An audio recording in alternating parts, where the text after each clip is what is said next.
जानते हैं कि महाराष्ट्र सरकार के बाद झारखंड सरकार का बहुत बड़ा फैसला वहां के मदरसा मॉडर्नाइजेशन टीचर्स के हक में हुआ। आज उस पर ही बात करेंगे साथियों। साथ ही उत्तर प्रदेश में ये चीज अभी क्यों बाकी रह रही है, उसकी क्या कारण है, उस पर भी आज बात करेंगे साथियों। तीसरे एक अहम चीज जो मैंने पूर्व में ही बताया था कि एक पत्र भारत सरकार से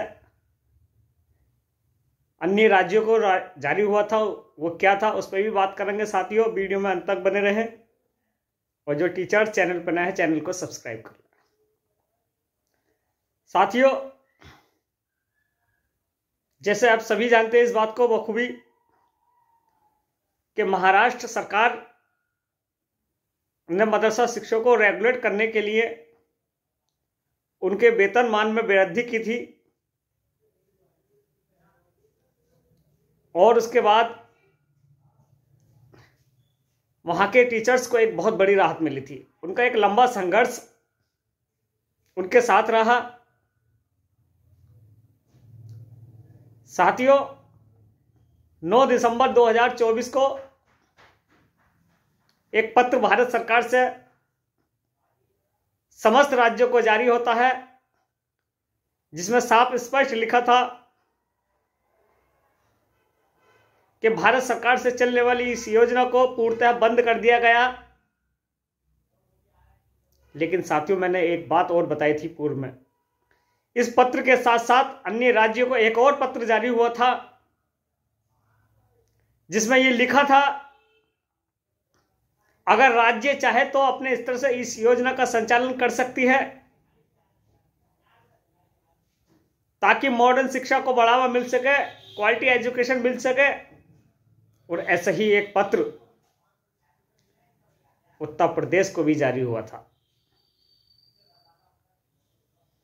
साथियों, अब टीचर्स के बहुत सवाल हैं, आखिर क्या कारण है, क्या वजह है कि उत्तर प्रदेश सरकार इस पर क्यों नहीं अमल कर रही। साथियों, इसके कुछ अहम बिंदु हैं और ये कब होगा इस पर आज मैं डिस्कशन कर रहा हूं साथियों। पहली वजह साथियों यह है कि उत्तर प्रदेश में जो मॉडर्न एजुकेशन में टीचर्स कार्यरत है उनकी संख्या अधिक है, जो एक बहुत बड़ा प्लेटफॉर्म सरकार के लिए। दूसरी एक अहम चीज, जो अन्य कर्मचारी अन्य शिक्षक हैं, चाहे वो वित्तहीन के हो, माध्यमिक में कार्य करने वाले, चाहे वो शिक्षा मित्र हो, चाहे वो आंगनबाड़ी हो, ऐसे बहुत से टीचर्स हैं जो अपनी लगातार मांग कर रहे हैं साथियों। लेकिन एक रास्ता जो हमने सरकार तक पहुंचाने का काम किया था, उन्हें अपना मार्गदर्शन और सुझाव दिया था, आज वो सरकार उस पर अमल करने के लिए जा रही है साथियों। और वो क्या है, मैंने बताया था कि जब तक शिक्षा मित्रों का मानदेय पर बात नहीं बन पाती तब तक मदरसा टीचर्स का भी काम नहीं हो पाएगा। जब तक संशोधन एक्ट नहीं आएगा तब तक भी योजना नहीं चल पाएगी। और साथियों, दोनों बातें स्पष्ट हो गई हैं आज। संशोधन एक्ट भी पे काम तेजी से चल रहा है और शिक्षा मित्रों का मानदेय के लिए भी सरकार ने वित्त विभाग से मंजूरी ले ली है। साथियों, कल इसी सिलसिले में हमारी लखनऊ बात हुई थी। उन्होंने स्पष्ट कहा है कि राज्य सरकार योजना के चलाने के लिए तत्पर है। अमेंडमेंट बिल आने के बाद स्थिति साफ हो जाएगी। महाराष्ट्र सरकार ने आपकी शिक्षकों को रेगुलेट किया, वेतनमान में वृद्धि की। झारखंड सरकार का एक ऐतिहासिक फैसला आ गया, वो पत्र हमने दिखाया साथियों, और ये पत्र मैं आपको स्क्रीन पर दिखा रहा हूं साथियों, झारखंड का। साथियों, संशोधन एक्ट में जो सुधारात्मक कदम लाने का प्रयास किया जा रहा है राज्य सरकार द्वारा, ये अपने आप में एक महत्वपूर्ण है। और इस एक्ट के बाद स्थिति क्लियर और स्पष्ट हो जाएगी। राज्य सरकार को सर्वोच्च न्यायालय की गाइडलाइन और आदेश के अनुसार मदरसों को मॉडर्नाइजेशन करने के लिए, क्वालिटी एजुकेशन के लिए योजना का स्थायी संचालन करना होगा। और ये होना भी जरूर है साथियों, क्योंकि उत्तर प्रदेश के 7442 मदरसों में कार्यरत 22,000 मदरसा टीचर्स जो अपनी नियमित सेवाएं पूरी तरह से ईमानदारी से देती आ रही हैं, राज्य सरकार की पैनी नजर इस पर बनी हुई है सरकार। जी साथियों, आप भ्रमित ना हो, एक्साइटेड ना हो। जनवरी में ये बिल क्लियर हो जाएगा और जैसे ही बिल क्लियर होगा, शिक्षा मित्रों का भी मामला स्पष्ट हो जाएगा साथियों। और इसी प्रकार से उत्तर प्रदेश के 22,000 मदरसा टीचर की योजना का संचालन का रास्ता भी क्लियर और स्पष्ट हो जाएगा। साथियों, राज्य सरकार तत्पर है इस योजना के चलाने के लिए। किसी को भी न्यायालय के नाम पर, दिल्ली या लखनऊ के किराए के नाम पर कोई पैसा ना दे, क्योंकि न्यायालय में जो मुकदमा 8 जनवरी को लगा है, उसमें 3 मुख्य रूप से पार्टियां हैं साथियों। पहली राज्य सरकार, दूसरी अल्पसंख्यक मंत्रालय, तीसरा मानव संसाधन विकास मंत्रालय।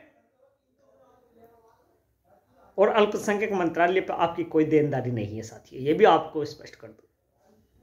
और जो हल्फनामा अल्पसंख्यक मंत्रालय ने जमा किया है, उसमें साफ लिखा है उसने कि हमारे ऊपर उसकी कोई देनदारी नहीं है। और मानव संसाधन विकास मंत्रालय ने साफ स्पष्ट लिख दिया कि हम निचली अदालत से सेटिस्फाई नहीं है, हम पैसा दे चुके हैं। साथियों, मिनिस्ट्री ऑफ माइनॉरिटी अफेयर, जो कि 1 वर्ष उसमें योजना रही और पूरे वर्ष का मानदेय दिया, मानव संसाधन विकास मंत्रालय ने अल्पसंख्यक मंत्रालयों को जो योजना ट्रांसफर की थी, उसका भी हल्फनामा न्यायालय में जमा हो चुका है साथियों। और उल्लेख किया गया है उसमें मानव संसाधन विकास मंत्रालय की तरफ से कि पूर्व में उसको पैसा दे दिया गया है। भारत सरकार की नीयत और हल्फनामे के अनुसार उसकी ठीक नहीं है। अगला दरवाजा वो खटकाने के लिए तैयार है साथियों। और राज्य सरकार पर हमारी देनदारी 1 रुपए में 5 पैसे है। ऐसे में साथियों, लंबी प्रक्रिया हमारे सामने स्पष्ट दिखाई दे रही है। इसलिए मैं आप लोगों से गुजारिश कर रहा हूं कि अपने पैसे और समय को दोनों को बचा के रखें साथियों। कहीं ऐसा ना हो एक लालच कि आपके दिमाग में है कि 9 लाख 10 लाख रुपए आपको मिल जाएंगे। पैसा किसी को बुरा नहीं लगता है साथियों, मुझे भी और आपको भी बुरा नहीं लगेगा। लेकिन जब तक केंद्र सरकार की स्थिति और नियत स्पष्ट न हो जाए, तब तक आप आपसे कोई भी कदम ऐसा न उठाए। और स्थिति स्पष्ट, जब हमने हल्फनामा चेक किया, उसका जवाब देखा, तो स्थिति स्पष्ट हो जाती है कि भारत सरकार की नीयत अच्छी नहीं है, उसकी नीति सही नहीं है। वो अगला दरवाजा सुप्रीम कोर्ट का खटखटा सकती है साथियों। इसलिए साथियों, आप लोगों से गुजारिश है, आप भ्रमित न हो, एक्साइटेड न हो। कल ही हमारी लखनऊ बात हो चुकी है साथियों, क्योंकि कल संडे का दिन था, ज्यादा बात नहीं हो पाई। आज फिर हमारे सदस्य वहां पहुंच रहे हैं और झारखंड का जो प्रस्ताव और जो पत्र भारत सरकार से यह आया था कि आप चाहे तो राज्य सरकार इस योजना को अपने उस तरह से चला सकती है। साथियों, स्थिति स्पष्ट और क्लियर है साथियों। संशोधन एक्ट क्लियर हो चुका है।